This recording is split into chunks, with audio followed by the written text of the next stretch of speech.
Norman is clearly angry at being lied to by Marion, and we almost see him becoming his mother as he listens to her footfalls in the room next door and peeps through a hole watching her undress. Voyeurism is presented more darkly and disturbingly here than in Rear Window, where one of the characters says that we become a nation of voyeurs. In Psycho, we become an audience of voyeurs. Hitchcock is proving the point. We can't turn away. We know we should, but we don't, do we?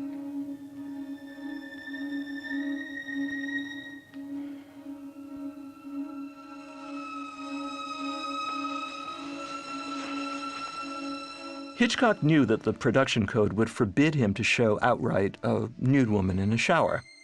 So to design and film the sequence for maximum impact, he worked with Saul Bass to lay out a storyboard and cutting continuity that would depict the violent and stunning murder through a montage. That is, the assembly of tiny pieces of film that, edited together, convey action and transmit emotional impact. He knew, though, that what he suggested, rather than showed, the audience members would fill in for themselves. Hitchcock paid Bass an additional $2,000 to his $10,000 salary to storyboard the ideas. Hitchcock told his cameraman, "I'm going to shoot this staccato, and I'm going to cut it staccato, so the audience won't know what the hell is going on."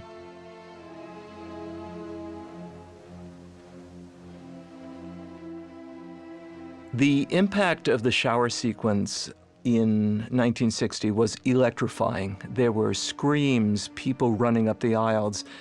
I've never experienced anything like it in a movie theater before or since. It was like an entire audience was reduced to the state of children paralyzed by fear or dread.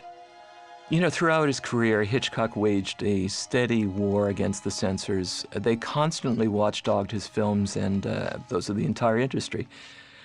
Psycho was his most problematic film, though, because he very much meant to mess with our Victorian hang-ups about such things as the bathroom and the sanctity of motherhood and the family. It's probably hard for modern viewers to appreciate that in the era in which Psycho was made, no American film had ever before shown a toilet on screen.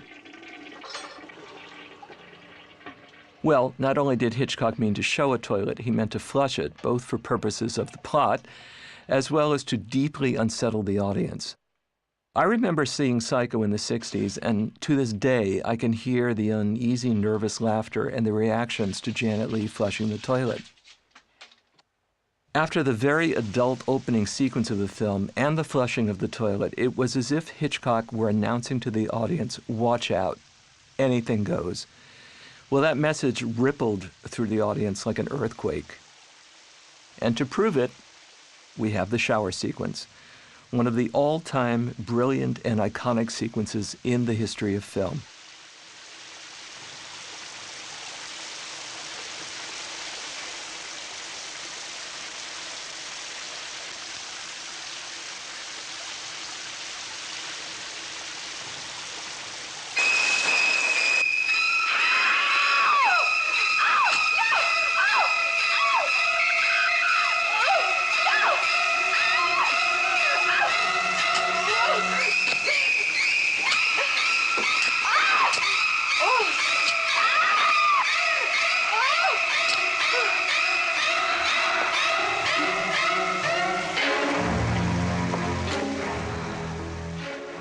Hitchcock and his screenwriter got into a battle royal about a shot that Hitchcock edited out of the film to appease the censors.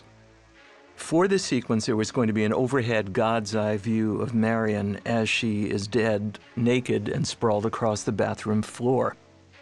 Now, Stefano thought that part of the scene was heartbreaking and absolutely essential, but Hitchcock cut it to divert the censors from other things in the scene, notably the fact that at one moment the knife absolutely does penetrate the body, and also there is a glimpse of nipple.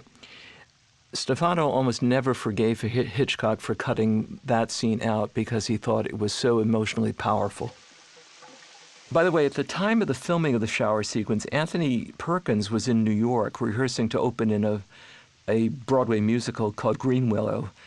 So the mother who approaches the shower curtain and rips it aside was played not by Perkins, but by veteran stunt woman Margot Epper. Now, in the overhead shots where Marion Crane is struggling to ward off Mother's knife, well, that performer is Anne Doré. Her film appearances include Son of Paleface and My Fair Lady. A Playboy centerfold named Marley Renfro, she had the same physical